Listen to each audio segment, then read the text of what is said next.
এটা হলো আমাদের মাদ্রাসা। এই মাদ্রাসার 4তলা ভবন, আমাদের এলাকার সবচেয়ে বড় প্রতিষ্ঠান। এই প্রতিষ্ঠানের 4তলা ভবনে এলাকার সব মানুষ কীভাবে বন্দি হয়ে আছে, ফানিবন্দি। দেখেন, নৌকা ছাড়া কারো এখন আর উপায় নাই। এলাকার সব মানুষ এখন ফানিবন্দি। এই 4তলা ভবনে মানুষের 3 ধরনের ঠাঁই নেই, একজনের মাথায় একজনে খাচ্ছে। বাজারের মসজিদও অনেকজন আশ্রয় নিয়েছে, অনেক ফ্যামিলি। বাজারের মসজিদও অনেক ফ্যামিলি আশ্রয় নিয়েছে থাকার জন্য, শুধু শেষ আশ্রয়স্থল হিসাবে আমাদের মাদ্রাসা ভবন। এই যে মাদ্রাসা ভবনের মূল শাখা।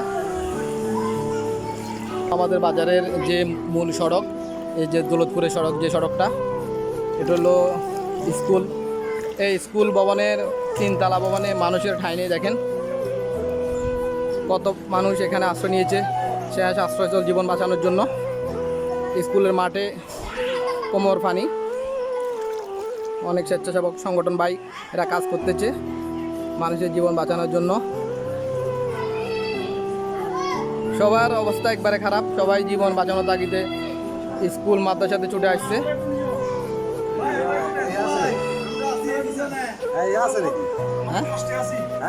মানুষ জীবন বাঁচানোর তাগিদে শুধু ছুটে চলছে। কেউ কোন দিকে যাবে, মানুষের শেষ আশ্রয়স্থল খোঁজার জন্য মানুষ এদিক সেদিক শুধু ছুটতেছে।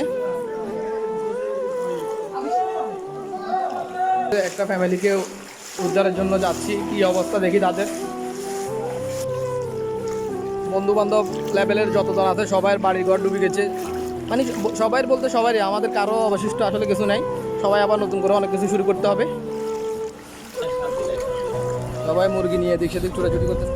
আজও আসছিলাম এগুলো। যারা পোলট্রি শিল্পের খামারি বাইরে আছে তাদের সবচেয়ে বড় অবস্থা খারাপ তাদের, কারণ এক এক খামারির কোটি কোটি টাকা এই যে ধ্বংস হয়ে গেছে এই আকস্মিক বন্যাতে। তারপরে এদিক সেদিক সবাই ছুটাছুটি করতেছে বাঁচার জন্য। কি করবে, শেষ চেষ্টা তো সবাই করে। মানুষের যে খামারি ভাইদের মুরগি দেখেন, মুরগিগুলো সব মরে পানিতে ভাসতেছে। আসলে এটা খুবই করুণ এবং হৃদয় বিদারক দৃশ্য। লক্ষ লক্ষ কোটি কোটি টাকা সব বাইরে নষ্ট হয়ে গিয়েছে। শেষ চেষ্টা হিসাবে খামারি ভাইরা মুরগিগুলোকে এই যে ঘরের ভিতরে রেখেছিল, কিন্তু শেষ রক্ষা হয়নি কারো। শেষ চেষ্টা হিসাবে এত উঁচু জায়গায় রেখেছিল, সে শেষ রক্ষাটা হলো না কারো। আসলে তাদের জন্য খুব কষ্ট হচ্ছে। মানুষের যেই করুণ চিত্র ফুটে উঠেছে, বিগত 50 বছরে আমাদের এলাকাতে এরকম করুণ দৃশ্য কখনো ফুটে ওঠে নাই। আপনি যেদিকে যাবেন চারিদিকে শুধু হাহাকার আর হাহাকার। মানুষের একবারে করুণ চিত্র। স্কুল মাদ্রাসাগুলোতে, উঁচু ভবনগুলোতে মানুষ শুধু বাঁচার জন্য চেষ্টা করতেছে। সবাই এখন নৌকায় আশ্রয়স্থল, নৌকা নিয়ে সবাই বিভিন্ন দিক দিগন্তে ছুটে চলেছে। শুধু এলাকার যে মসজিদগুলো ছিল, মসজিদগুলো সবগুলো এই যে 1তলা পানির নিচে তলিয়ে গেছে। গতকালকে ম্যাক্সিমাম মসজিদে জুমার নামাজও হয় নাই। বাজারের যে দোকানপাটগুলো সবগুলোই মোটামুটি বন্ধ, সবগুলো পানির নিচে। তারপরও কিছু কিছু মানুষ আসি চেষ্টা হিসাবে আত্মীয় স্বজনের জন্য কিছু কিনে কোনো জায়গায় গিয়ে কিছু রান্না করার চেষ্টা করতেছে, কিন্তু আসলে এটা খুবই কম, কারণ দোকানপাটের মালপত্র সব ভিজে গেছে, পানির নিচে তলিয়ে গিয়েছে। দেখেন বাজারের মেন সড়কের এখন মানুষের যে হাহাকার। সবাই শুধু ছুটতেছে নিজের ফ্যামিলিকে বাঁচানোর জন্য, শেষ চেষ্টা শুরু করতেছে, কিন্তু আসলে কিছু করার নাই। সবাই বাজারে ফ্যামিলিকে বাঁচানোর জন্য, মালামাল কেনার জন্য ছুটাছুটি করতেছে, কিন্তু সব দোকানপাট পানির কারণে দোকানপাট বন্ধ।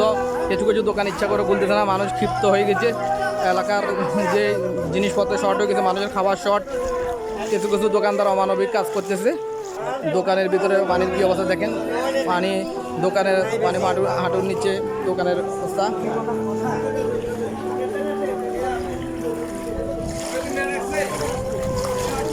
বাজারগুলোতে খাওয়া গ্যাসের সংকটে মানুষের যে চিৎকার আহাজারি।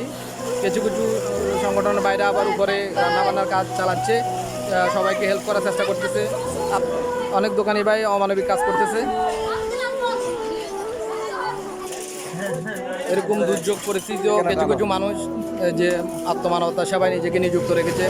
ছোটো ভাইরা যে আরফিন, তানবীর, রাজাউল, যে বড় ভাই বাবু ভাই, নাজিম ভাই, এরা মানুষকে খাওয়ানোর জন্য সর্বোচ্চ চেষ্টা করতেছে। তাদের নিজের সর্বোচ্চ চেষ্টা, কারণ ব্যক্তি উদ্যোগে মানুষকে খাওয়া দাওয়ার চেষ্টা চলতেছে।